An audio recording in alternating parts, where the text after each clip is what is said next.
Hello, people. I finished a book, The Third Horseman.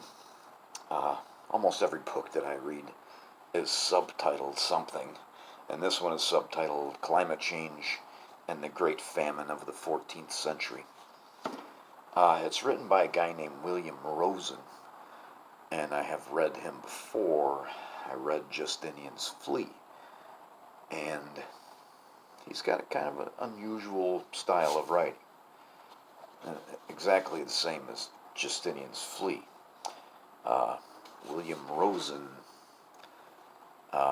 his book is kind of like a series of digressions, and they all have something to do with the main topic. And this one was the same. I went from everything to agricultural techniques of the 14th century to nitrogen cycles in the soil to ocean currents and what happened with the ocean currents that caused this Great Famine. And the Great Famine was caused by a lot of years of heavy rainfall and very cold winters. It happened right at the end of what they call the medieval warm period. The medieval warm period lasted like 400 years. And there's a few parallels to what's going on today. The medieval warm period encouraged population growth. It encouraged the destruction of Europe's great forests, and England as well. Most of this book takes place in England. I learned a lot about the English and Scottish wars, and I learned a little bit about William Wallace. And yes, I have watched the movie about William Wallace. And the movie and what's in this book don't really match up. There was another guy named Robert Bruce who was a contemporary of Wallace. And Robert Bruce is much more successful. William Wallace, as far as I can tell, won one battle and lost another. And then he disappeared for a while, and then he was captured. And he suffered a pretty gruesome death. The death of traitors is what they called it. And several people in this book, even English nobility, they suffer the death of traitors. Begins by castration. And, I can only assume you're alive when that happens. That's got to be fucking a pretty horrible way to die. Some other stuff in the beginning of the book was about Vikings and the Normans and the end of the Frankish Empire. And the Normans are something that I haven't studied much. I'm sure that I'll get there. And I'm obsessed with who these people are. And I don't know why it never occurred to me, but the Normans, all you have to do is break down that word. They're the Northmen. And Normandy, this area of France called Normandy, this was actually a bribe given to the Normans so that they would stop raiding Paris and up the rivers of France. They gave them some land. They said, here, quit stealing our shit. We'll give you this land. So that's where Normandy came from. And I learned in my last book where Brittany came from. Okay, looks like I got a little bit of reading to do here. I don't have much notes, just a little bit. Bottom of 117, top of 118, and I know what this is, because I have Tacitus written down there.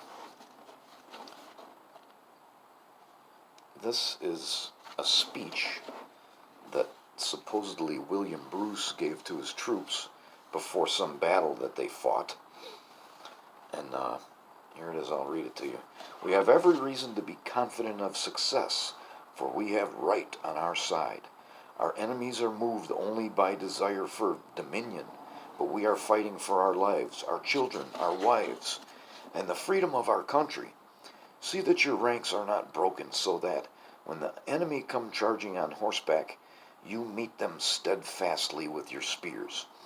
You could have lived quietly as slaves, but because you long to be free, you are with me here, and to gain that end you must be valiant, strong, and undismayed. You know what honor is. Bear yourself in such fashion as to keep your honor. That's a pretty good speech, huh? I wrote down Tacitus there because I read a lot of military history, and all through there's these speeches attributed to the commanders of the opposing armies. And pretty much they probably never said anything like this. It's an old literary device. Even Tacitus used it. It's an old literary device to just kind of let you know what's going on. I mean, there's even speeches attributed to Hannibal, and they never said any of this. But there's little kernels of truth in these speeches. And this thing that he says about them, meet them steadfastly with your spears. Tactics had changed a little bit, and this is in the 1300s. The medieval knight on horseback, heavily armored, had been like a tank, for 300 years. And the infantry had learned how to meet them and actually turn them into a disadvantage. There was several battles in this book where the knights, the most expensive form of an army that there was at that time, the knights just weren't living up to what everybody thought they should have. Slowly things changed, and disciplined infantry with a spear was able to meet them on the field of battle. There was this battle. There was another one between the French and the Flemish, called the Battle of the Golden Spurs, because the modern day Belgian foot soldiers there, they killed so many of the knights that they brought back all these golden spurs that they had on. It all starts in 1315 when it rains like hell. It goes on for like 4 years, but it really lasts for about 7 years with these harvest failures. At one point in the book, he goes into the diets of there's 4 or 5 different levels of peasant.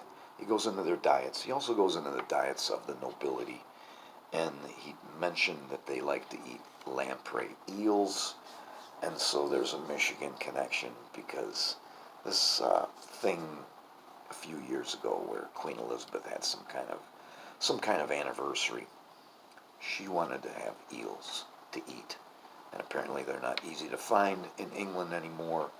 And so Michigan actually supplied the lamprey eels that they put in a fucking pie or something. I don't know what they did with them. We got no shortage of them here. The Knights Templar, this is in France. At one point here, the Knights Templar, the nobility, they don't starve. Just the peasants do. But the nobility begins to run out of money and land because they have to buy their food. And in order to provide cash, they're selling their land. And the Knights Templar have a lot of money, and they're lending it to the King of France. And the King of France says, you know what? I don't want to pay this money back, so I'm going to level 100 charges against the Knights Templar, and they arrested all the Knights Templar that were in France at that time. There was a guy named de Molay that was the leader of the Knights Templar, and they charged him with all kinds of shit. Some of the stuff was sex with a succubus and all kinds of weird shit. And he also got this traitor's death. And then I just wrote down Habsburg, because they do mention the Habsburg.